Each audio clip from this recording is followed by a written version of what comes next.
बात करते हैं ब्लैक फंगस की। अब तक उसके शिकार बड़े बुजुर्ग ज्यादा हो रहे थे, लेकिन अब अहमदाबाद में एक 16 साल के एक मरीज में ब्लैक फंगस का मामला सामने आया है।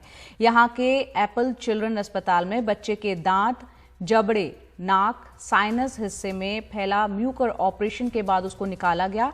म्यूकर जल्दी डिटेक्ट होने से फंगस का फैलाव ज्यादा नहीं था। अस्पताल के मुताबिक ये मरीज 13 अप्रैल को गंभीर कोविड निमोनिया के साथ भर्ती हुआ था। करीब 10 दिन बाद वो रिकवर होकर डिस्चार्ज हुआ, लेकिन एक हफ्ते बाद इसमें म्यूकर माइकोसिस के लक्षण दिखे। इसके बाद अस्पताल में उसका ऑपरेशन किया गया। फिलहाल बच्चा स्वस्थ बताया जा रहा है और जल्द ही उसे अस्पताल से डिस्चार्ज भी कर दिया जाएगा।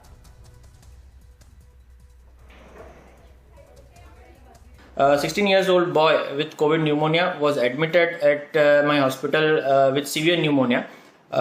Post discharge he was doing fine, but after 7 days he developed symptoms of mucormycosis, and he has been confirmed mucormycosis by biopsy, and he has been operated for the same. He has received amphotericin B for mucormycosis, and he is doing very well now and getting discharged on next 2 to 3 days.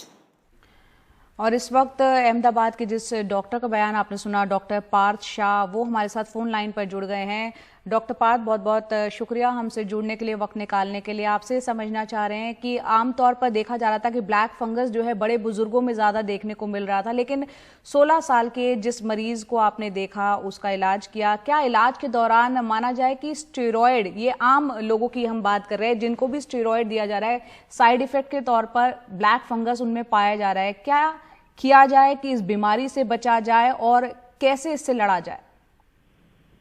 Thank you for inviting me.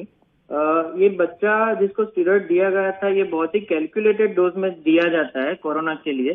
तो अकेले steroid की वजह से ये होना मुझे नहीं लगता कि ये पॉसिबल है, क्योंकि कोरोना के अलावा बहुत सारी ऐसी बीमारियां हैं जिसमें हम स्टेरॉइड देते हैं। तो इस चीज में ये कहना पॉसिबल नहीं है कि ये जस्ट स्टेरॉइड की वजह से हो रहा है। ओवरऑल कोरोना में जो इम्यूनिटी डाउन होती है उसके साथ ये जो एनवायरमेंटल फंगस है उसकी वजह से होता है।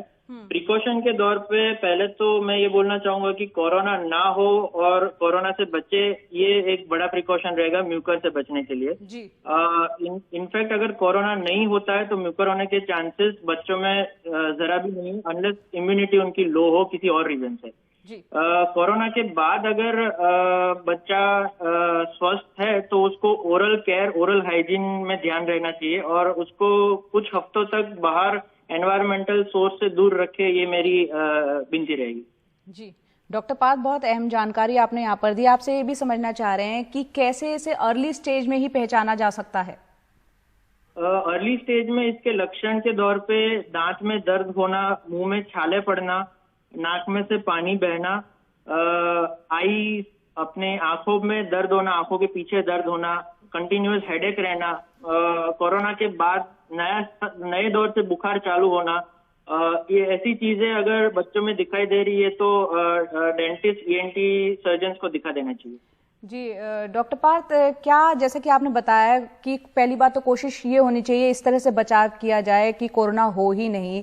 आप ये बता रहे हैं क्योंकि ये एनवायरनमेंट में होता है ब्लैक फंगस, क्या ये स्वस्थ व्यक्ति को भी हो सकता है? किस तरह से समझे इसको? नहीं, स्वस्थ व्यक्ति को ये होना पॉसिबल नहीं है। ये फंगस तभी हमारे शरीर में ग्रो करता है जब हमारी इम्यूनिटी डाउन हो, किसी लो इम्यूनिटी के रीजन के दौर पे फंगस ग्रो करता है। जी डॉक्टर पार्थ, यहाँ पर इस वक्त आप क्या संदेश देंगे? बहुत से लोग हैं इस बीमारी से भी जूझ रहे हैं, और क्या लोगों को संदेश देंगे कि जैसे ही पता चले इस बीमारी का क्या करना चाहिए तुरंत? इस बीमारी के लक्षण के दौर पे जो मैंने बताया, अगर ऐसे कोई भी लक्षण आपको दिखाई दे रहे हैं तो तुरंत आपके डॉक्टर को संपर्क करें और उस हिसाब से आपकी ट्रीटमेंट जल्दी हो सके तो ये लाइफ सेविंग हो सकता है। जी बहुत बहुत शुक्रिया डॉक्टर पार्थ शाह हमसे जुड़ने के लिए और ये अहम जानकारी देने के लिए। तो यहाँ पर डॉक्टर पार्थ बता रहे थे कि किस तरह से म्यूकरमाइकोसिस, जिसे ब्लैक फंगस भी कहा जाता है, अर्ली स्टेज में ही पता चल जाए, जैसे दांत में, जबड़े में दर्द होना, तो ऐसी स्थिति में आपको तुरंत डॉक्टर को संपर्क करना चाहिए। और जिसको भी ब्लैक फंगस हो जाए और उसके बाद वो रिकवर होकर डिस्चार्ज होकर, बच्चा हो या बुजुर्ग हो, घर पे भी आ जाए, तो कोशिश ये करना चाहिए कि अपने आप को सुरक्षित रखें, घर में ही रहें।